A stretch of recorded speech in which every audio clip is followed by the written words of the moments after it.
Lahore electric supply company की जानिब से नादहिंदगान के खिलाफ ऑपरेशन जारी। लाहौर अजहर अली जाट 1 अक्टूबर से 31 अक्टूबर 2025 तक 6,700 से ज़ायद नादहिंदगान से 25 करोड़ 80 लाख 80 हज़ार रुपये की रिकवरी। सेंट्रल सर्कल में 1243 नादहिंदगान से 5 करोड़ 35 लाख 60 हज़ार की रिकवरी। ईस्टर्न सर्कल से 528 नादहिंदगान से 7 करोड़ 93 लाख 20 हज़ार रुपये की रिकवरी। उकाड़ा सर्कल में 512 नादहिंदगान से 85 लाख रुपये रिकवरी। सदर्न सर्कल से 63 नादहिंदगान से 35 लाख। शेखुपुरा सर्कल से 424 नादहिंदगान से 96 लाख 40 हज़ार।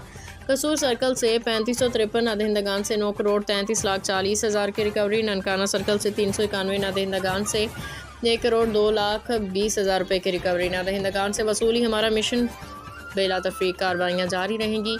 इंजीनियर मोहम्मद रमज़ान भट्ट।